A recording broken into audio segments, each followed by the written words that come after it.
नमस्कार विद्यार्थी मित्रांनो, माझं नाव गोकुळ जाधव सर. स्वागत आहे आपलं इन्फिनिटी पोलीस भरती अकॅडमी या चॅनलवरती. तर आज आपण बघणार आहोत की पोलीस भरतीला कोणकोणत्या प्रकारच्या टॉपिकवर अभ्यास केला पाहिजे, कोणकोणता अभ्यासक्रम आहे आणि सामान्य ज्ञान जे काही 25 मार्काला येतं ते अतिशय महत्त्वाचा टॉपिक आहे हा. त्याच्यावरती कोणकोणते प्रश्न येतात त्या संदर्भात आपण चर्चा करणार आहोत. त्यामुळे शेवटपर्यंत हा व्हिडिओ नक्की बघा, नक्कीच आपल्याला फायदा होईल. आणि पोलीस भरती जो काही सामान्य ज्ञानचा जो काही विषय आहे त्याच्यामध्ये 25 पैकी आपल्याला नक्कीच 22-23च्या प्लसच मार्क मिळतील हा व्हिडिओ बघितल्यानंतर, ही मात्र गॅरंटी आहे.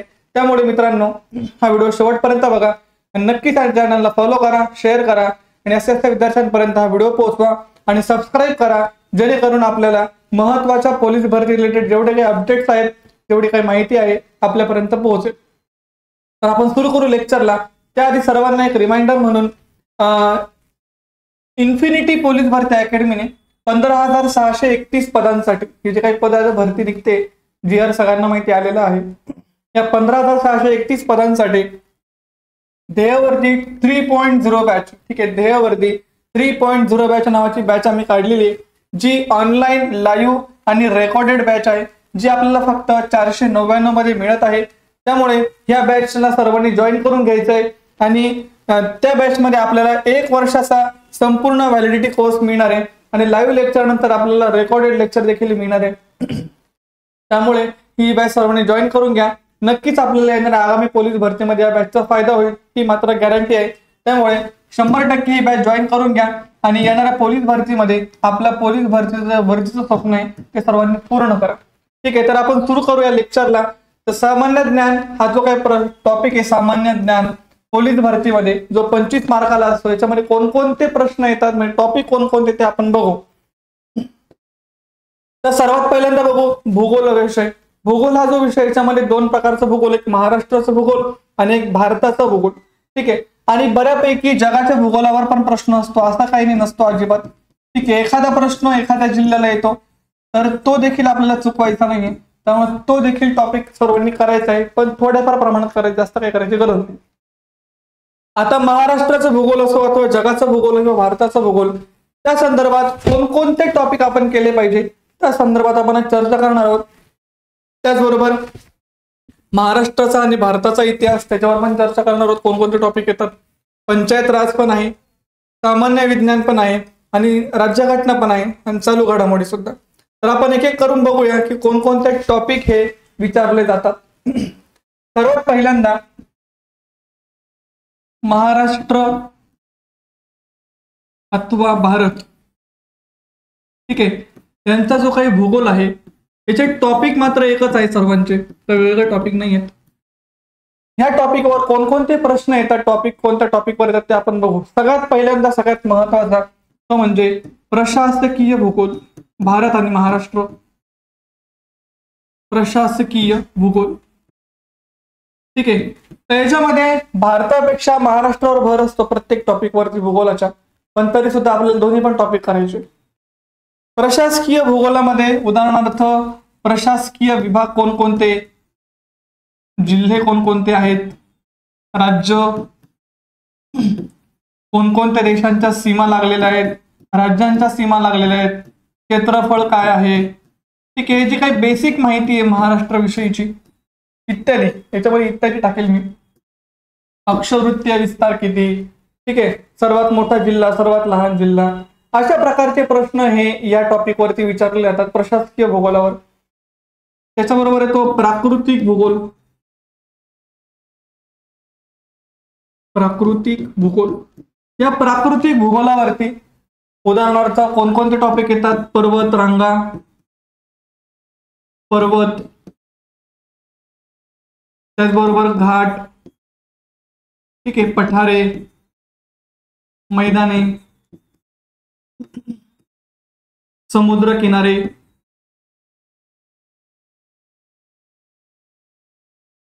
बेट, भारतीय बेटे, महाराष्ट्रातले काही महत्वाचे बेट, या सगळ्या गोष्टी प्राकृतिक भूगोलामध्ये येतात महत्वाच्या. त्याचबरोबर पुढचा आहे महत्वाचा टॉपिक नदी. नदीचं उगम स्थान विचारू शकतात, नदीच्या वरील शहरे विचारतात, धबधबे, नदीवरील महत्वाचे धरणे, उपनदी, संगम नद्यांचा, या टॉपिक वरती नदींवर प्रश्नपैकी बऱ्यापैकी येत असतो. त्याचबरोबर जलविद्युत केंद्र,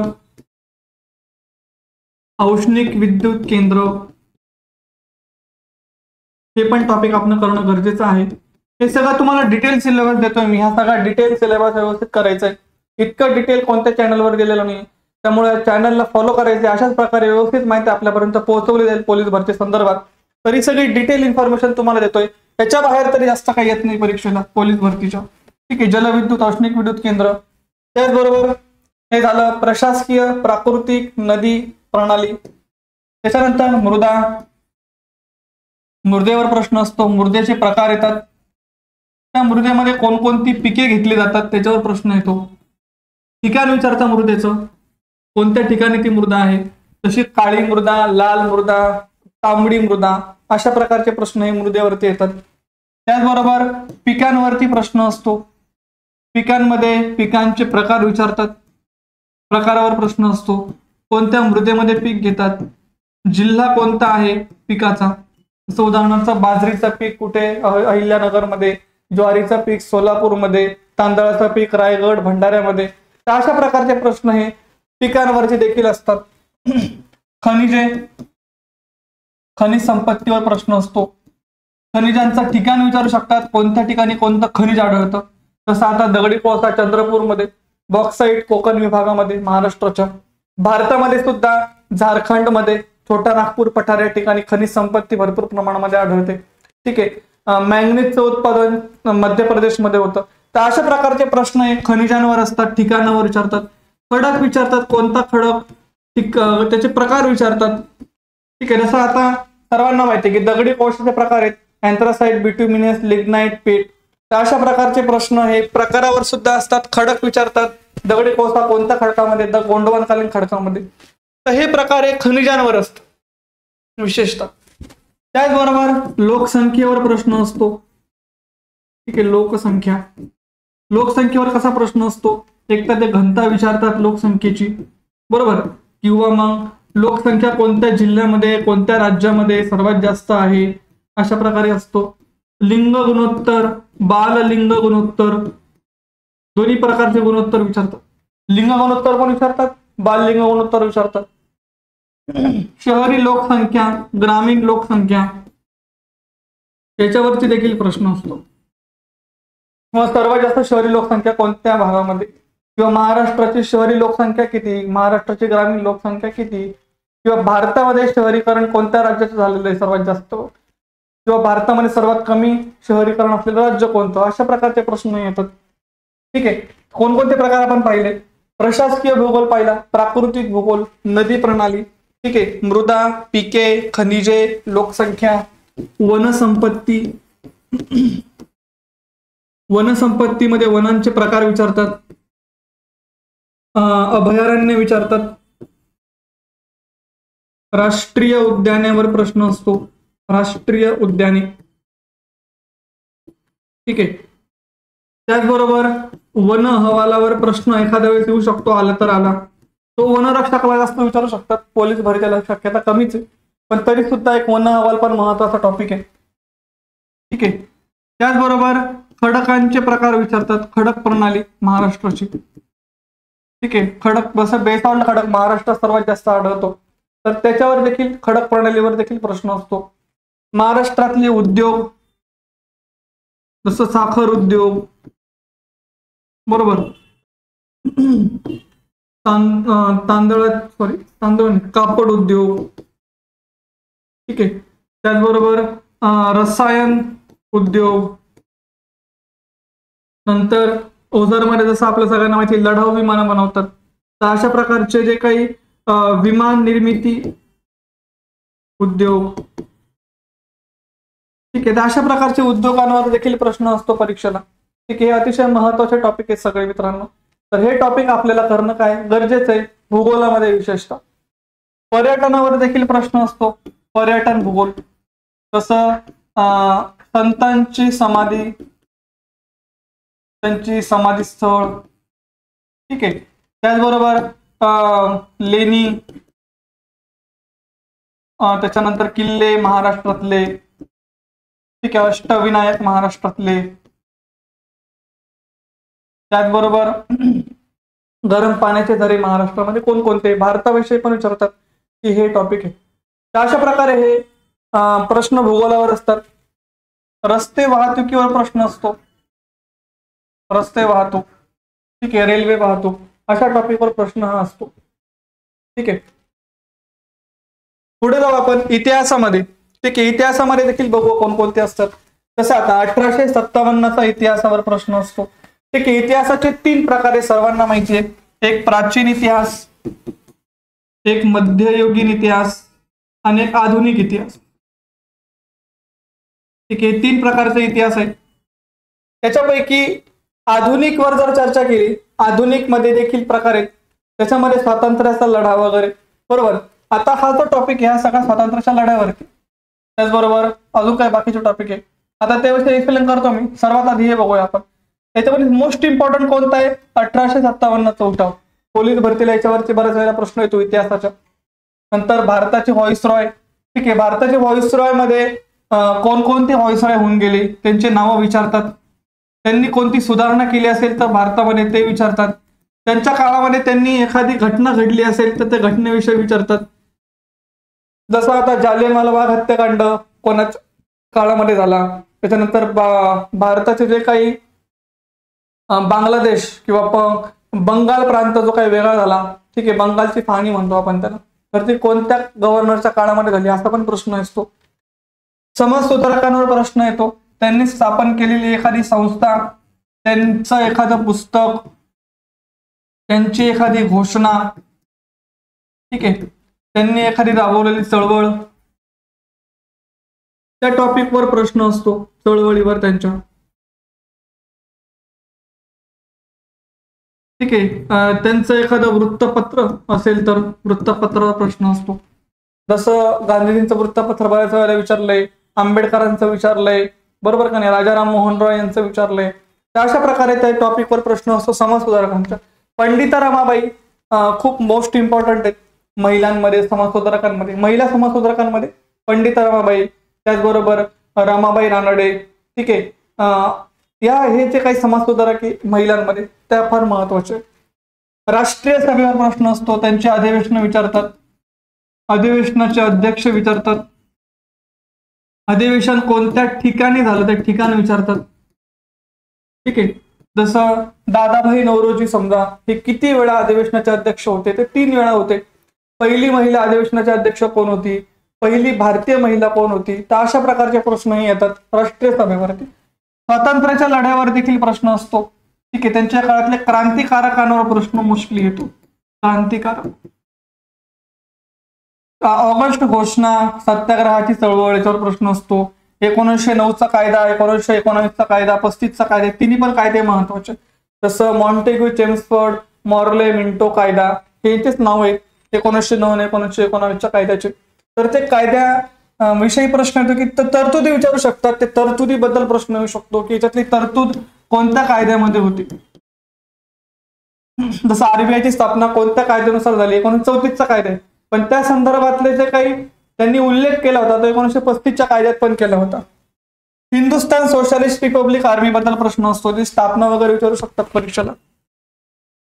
त्याचबरोबर आता मग तुम्हाला बोललो की 3 असतात प्रकार इतिहासाचे. तर प्राचीन इतिहासावर काय प्रश्न असतो साधारणपणे ते पाहू आपण. तर लक्षात घ्या, प्राचीन इतिहासावरती साधारणपणे गौतम बुद्धांवर प्रश्न असतो, जैनांवर प्रश्न असतो. ठीक आहे, त्याचबरोबर आपले जे काही वेद आहेत हिंदू धर्मातले, अथर्ववेद, सामवेद, यजुर्वेद, ठीक आहे, ऋग्वेद, यांच्यावर प्रश्न असतो.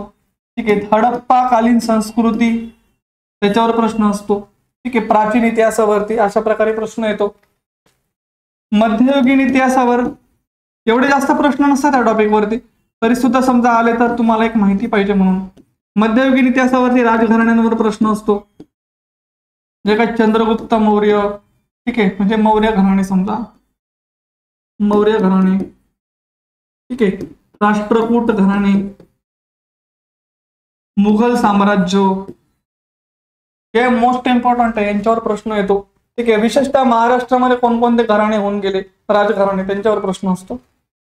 त्याचबरोबर व्यापारी म्हणून जे काही भारतामध्ये आलेले पोर्तुगीज, डच, इंग्रज, फ्रेंच, PDEF यांच्यावर देखील प्रश्न असतो. त्यांचं आगमन, त्यांच्या काळात झालेल्या लढाया पण येतो परीक्षेला. लढाई म्हणजे लढाया आहेत, विशेषतः इंग्रजांच्या लढाया झालेल्या, फ्रेंचांसोबत एक झालेले, फ्रेंचांसोबत लढाई झाली, मराठ्यांसोबत झाले. ठीक आहे. तर ह्या विशेषतः महत्वाचे, फ्रेंच आणि मराठी यांच्यासोबत ज्या लढाया झाल्या इंग्रजांच्या.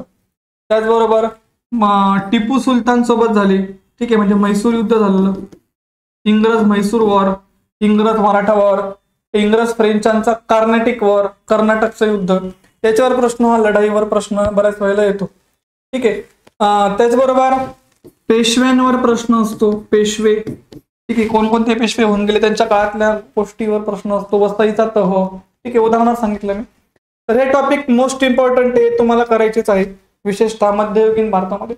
मुघलांबद्दल देखील प्रश्न हा मोस्ट इम्पॉर्टंट आहे, हा टॉपिक करायचे. पुढचं बघू आपण पंचायतीवरती. पंचायत राजवर सर्वात जास्त महत्वाचे आहे ग्रामपंचायत. ग्रामपंचायत त्याच्यावर जास्त प्रश्न येतात. मग ग्रामपंचायतीमध्ये ग्राम प्रशासन, त्याचबरोबर ग्रामपंचायतीमध्ये ग्रामसभा, त्यांचा ग्रामसेवक, बरोबर का नाही. त्याचबरोबर ग्रामीण, मुलकी आणि पोलीस प्रशासन, त्याच्यावर प्रश्न असतो. ठीक आहे, हे ते तुम्हाला मी बाण करून दिले, सगळे ग्रामपंचायती संदर्भात. त्याचबरोबर ग्रामपंचायतीच्या सरपंचावर प्रश्न असतो, त्यांच्या सभा किती होतात त्याच्यावर प्रश्न असतो ग्रामपंचायतीच्या. ठीक आहे. ग्रामसेवकावर प्रश्न असतो. ग्रामपंचायतीचा कायदा, बरोबर का नाही, महाराष्ट्र ग्रामपंचायत कायदा, त्याच्यावर प्रश्न असतो. घटना दुरुस्ती झालेली आहे 73 आणि 74, तर ती कोणत्या वर्षी झाली, कोणत्या राज्याने पहिल्यांदा अवलंबली, तर मध्य प्रदेशने पहिल्यांदा अवलंबली, सगळ्यांना माहिती आहे. तर असे प्रश्न हे या टॉपिकवर येतात. पंचायत समितीवर बऱ्यापैकी आता प्रश्न जास्त नाहीत, पण आला तर मोस्टली येऊ शकतो. जिल्हा परिषदेवरती देखील प्रश्न असतो, त्याचा मुख्य कार्यकारी अधिकारी, मग त्याची निवड कोणामार्फत होते, त्याला पदावरून दूर कसं केलं जातं. सरपंचावर पण असतो, सरपंचाला पदावरून दूर कसं केलं जातं, त्याची निवड कोणामार्फत होते, कशी होते, त्याचा कलम विचारू शकतात. जे महाराष्ट्र ग्रामपंचायत कायदा याच्यामध्ये कलम काय दिले त्याच्यावर. घटना दुरुस्तीची 73-74 त्याचा पण कलम विचारू शकतात. त्याच्यानंतर गट विकास अधिकारी जो आहे पंचायत समितीचा, CEO असतो तो, त्याच्यावर प्रश्न असतो. त्याच्यानंतर यांच्यावर बऱ्यापैकी कमी प्रश्न असतात. नगर परिषद आणि महानगरपालिकेवर एवढी इम्पॉर्टंट नाही येते, पण तरी सुद्धा आपण करून ठेवायचे. कटक मंडळे पण करून ठेवा, कटक मंडळे परीक्षेला येऊ शकतात. महाराष्ट्रातले कटक मंडळे भारतामध्ये किती आहेत, कटक मंडळांचा कायदा कोणत्या वर्षीचा आहे, हे टॉपिक करा. पण मोस्ट इम्पॉर्टंट मी म्हणेल ग्रामपंचायत, ही व्हेरी IMP. त्यांच्या ग्रामपंचायती, पंचायत राजच्या समित्या पण करायच्या, हे पण लक्षात ठेवा. ठीक आहे. जसं समित्या बलवंतराय मेहता समिती, ठीक आहे, अशोक मेहता समिती, लना बोंगिरवार समिती, PB पाटील समिती, वसंतराव नाईक समिती, या सगळ्या समित्या महत्वाच्या आहेत. या सगळ्या समित्या तुम्हाला पंचायत राजच्या रिलेटेड आहेत, सगळ्या महत्वाच्या. पुढे जाऊ आपण. सामान्य विज्ञान टॉपिक आपण नंतर बोलूया, राज्यघटनेवर बोलूया आपण. भारताची राज्यघटना, त्याच्यामध्ये सर्वात जास्त महत्वाचं आहे निर्मिती. राज्यघटनेची निर्मिती केव्हा झाली, त्यावेळेस त्यांच्या समित्या विचारतात. उदाहरणार्थ ड्राफ्ट कमिटी आपली. ठीक आहे. त्याचबरोबर वेगवेगळ्या समित्या आहेत, जसं मूलभूत हक्क समिती, केंद्रीय अधिकार समिती वगैरे वगैरे. तर त्याच्यावर देखील प्रश्न असतो, निर्मिती केव्हा झाली, किती वर्ष लागले, त्याचे सभासद कोण होते, अध्यक्ष कोण होते, त्याचबरोबर महिला किती होत्या, याच्यावर प्रश्न असतो. राष्ट्रपती विषय येतो, लोकसभा. आता मोस्ट इम्पॉर्टंट कोणते आहेत, तर हे 3 आहेत. त्याचबरोबर विधान परिषद, विधानसभा, मूलभूत अधिकार, कर्तव्य, मार्गदर्शक तत्वे, राज्यपाल पण एक महत्वाचं आहे. तर यांच्या कोणकोणत्या गोष्टी करायच्या तुम्हाला सगळ्यांच्या, कलम करायचे महत्वाचे, तरतुदी कलमांमधल्या, आणि घटना निर्मिती. ठीक आहे. हे टॉपिक तुम्हाला महत्वाचे, यांना जोडतो मी असं. हे टॉपिक महत्वाचे, हे टॉपिक करायचे. मुख्यमंत्र्याचा कलम काय, उपराष्ट्रपतीचा कलम काय, पंतप्रधानांचा कलम काय, या टॉपिकवर प्रश्न असतो. ठीक आहे, पुढे पाहू आपण. ठीक आहे, चालू घडामोडी त्याच्यावरती पुरस्कारांवर प्रश्न असतो, क्रीडेवर प्रश्न असतो. ठीक आहे, त्याचबरोबर वेगवेगळे जे काही एक्सरसाइज होतात, सराव होतात, लष्करी सराव. ठीक आहे, लष्करी सराव होतात वेगवेगळे, त्याच्यावर प्रश्न असतो. योजना, गव्हर्नमेंटच्या योजना करायच्या आहेत. ठीक आहे, पुरस्कार, क्रीडेमध्ये ते ठिकाण विचारतात, कोणत्या ठिकाणी पार पडली. ते विचारू शकतात की पदक कोणतं जिंकलंय.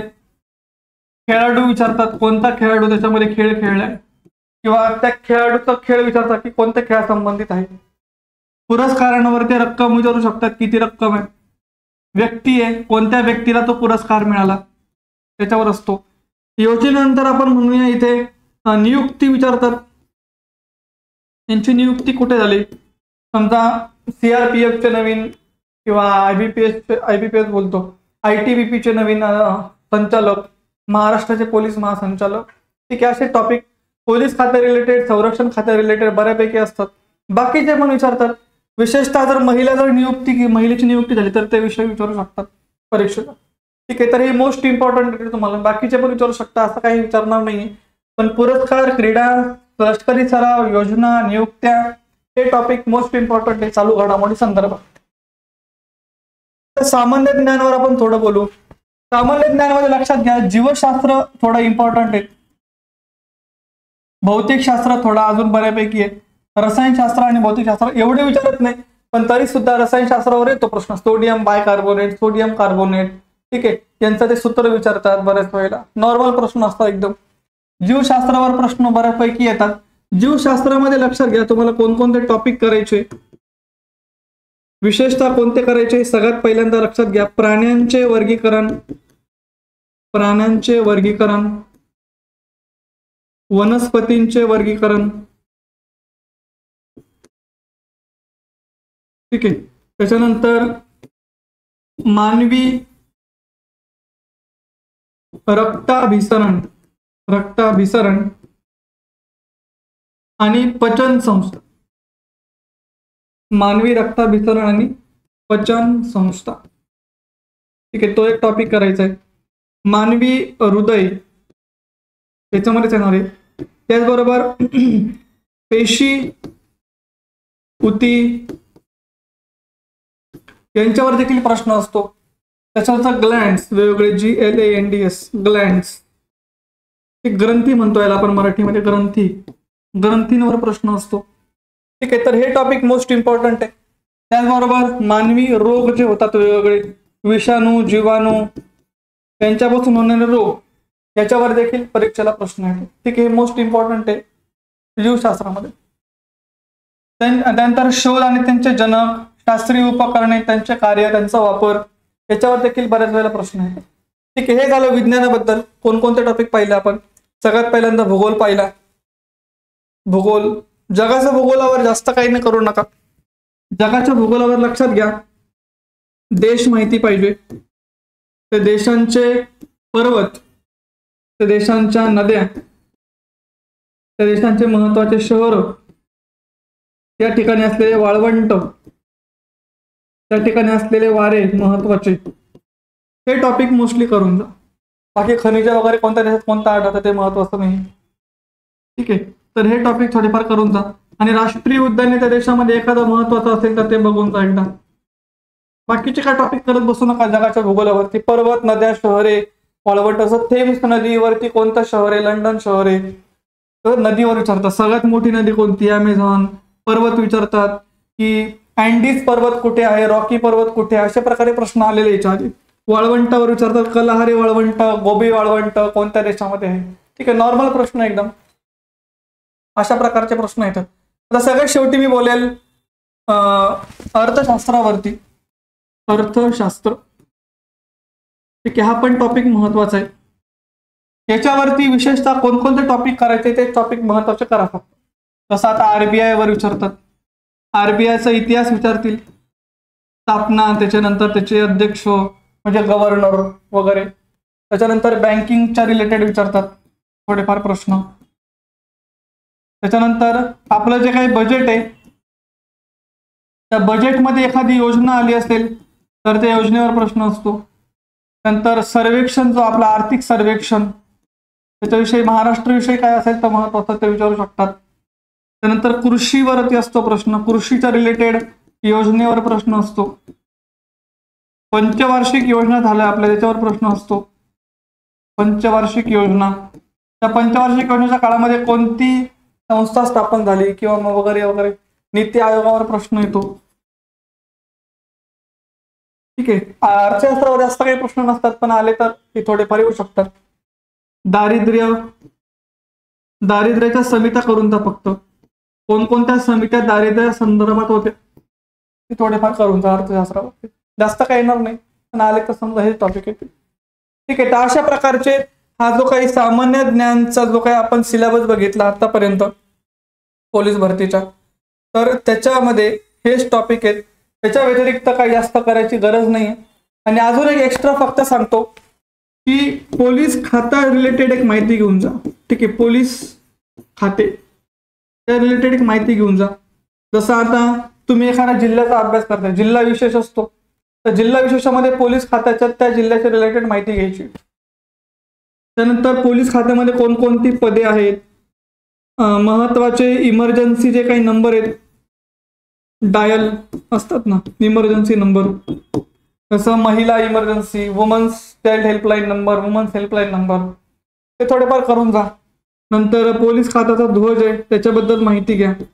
पोलीस खात्यातल्या नियुक्त्या झाल्या समजा नुकत्याच काही काळामध्ये, त्यांच्या नियुक्तीबद्दल कोणकोणत्या, जसं आता दहशतवाद विरोधी प्रमुख पथकाचे प्रमुख कोण आहेत, SRPFचे कोण आहेत, होमगार्डचे सध्या प्रमुख कोण आहेत, तर त्याबद्दलचे टॉपिक येऊ शकतात परीक्षेला. नियुक्त्यांवरती कोणकोणते पद आहेत, कॉन्स्टेबल पासून DG पर्यंत, महाराष्ट्राचे पोलीस महासंचालकापर्यंत कोणकोणती पदं येतात, त्या टॉपिकवर एकदा तुम्ही डिटेल व्यवस्थित माहिती घ्यायची. ठीक आहे. पोलीस परिक्षेत्राबद्दल माहिती येते, पोलीस आयुक्तालय महाराष्ट्रातले. ठीक आहे. पोलिसांबद्दलची जेवढी तुम्हाला माहिती काढता येईल तेवढी माहिती काढायची. कुठनं काढता येईल, गृह मंत्रालयाची आपली वेबसाईट आहे, गृह मंत्रालयाचे जे काही आपली वेबसाईट आहे महाराष्ट्राची आणि भारताची दोन्ही पण एकदम बघून घ्यायच्या सगळ्या. गृह मंत्रालयाची आपली जी काही वेबसाईट आहे त्याच्यामध्ये महाराष्ट्र पोलिसाची एक वेगळी आहे आणि भारताच्या गृह मंत्रालयाची एक वेबसाईट वेगळी. तर सगळी माहिती काढायची त्याच्यावरून, तुम्हाला बरीच माहिती मिळेल त्या वेबसाईटवरून. ठीक आहे. आणि सर्वात शेवटी जिल्हा विशेष करा. तुम्ही ज्या जिल्ह्याला फॉर्म भरणार त्या जिल्ह्याचा जिल्हा विशेष तुम्हाला करणं गरजेचं आहे. ठीक आहे. त्याशिवाय मागे 1-2 प्रश्न तरी जिल्हा विशेषवर असतो, मग त्याविषयी काही विचारू शकतात ना ते. जसं आता एखादा त्या जिल्हाविषयीचा जिल्हाधिकारी विचारू शकतात, जिल्हाधिकारी कोण आहे, त्या ठिकाणचा एखादा पालकमंत्री बद्दल विचारू शकतात, तिथला आयुक्तालयाबद्दल येऊ शकतो प्रश्न. ठीक आहे. तिथल्या पोलीस स्टेशन किती आहे त्या ठिकाणी त्याच्यावर येऊ शकतो, पोलीस स्टेशन किती आहेत, तिथले तालुके किती आहेत त्या जिल्ह्यामध्ये, त्या ठिकाणचा पर्यटनावर प्रश्न येतो, तिथली नदी विचारू शकतात, तिथला पर्वत विचारू शकतात. ठीक आहे. असे बरेच टॉपिक आहेत जिल्हा विशेषवरती, तर त्यावर सुद्धा बऱ्याच वेळेला प्रश्न येतो. ठीक आहे. तर अशा पद्धतीचा जर तुम्ही अभ्यास केला ह्या टॉपिकचा, तर तुम्हाला मी गॅरंटीने सांगतो 25 पैकी 22-23 प्रश्नांचे मार्क तुमचे कुठेच गेले नाही. ठीक आहे. तुम्हाला 100% 22-23 प्लसच मार्क मिळतील ही मात्र गॅरंटी आहे. जर तुमचं जर चांगलं नशीब असेल, चांगले प्रश्न आले, तर 25 पैकी 25 देखील तुम्हाला त्याच्यामध्ये मिळू शकतं. ठीक आहे. फक्त या टॉपिकचा व्यवस्थित अभ्यास करा. आधी हे तर टॉपिक करा व्यवस्थित, हे झाल्यानंतर बाकी पुढे बघू मग कसं काय ते. आधी हे टॉपिक व्यवस्थित करा. ठीक आहे. तर अशाच पद्धतीने महत्वाच्या पोलीस भरती संदर्भातल्या महत्वाच्या व्हिडिओसाठी, महत्वाच्या अपडेटसाठी या चॅनलला सबस्क्राईब करा, या चॅनलला लाईक करा आणि व्हिडिओला लाईक करा, शेअर करा जास्तीत जास्त विद्यार्थ्यांपर्यंत. आणि जर व्हिडिओ आवडला असेल तर नक्की कमेंट करा शेवटी, म्हणजे मला समजेल की आपण शेवटपर्यंत हा व्हिडिओ बघितला. ठीक आहे. तर थांबू आपण इथे. सर्वांना जय हिंद आणि सर्वांना पोलीस भरतीसाठी ऑल द बेस्ट.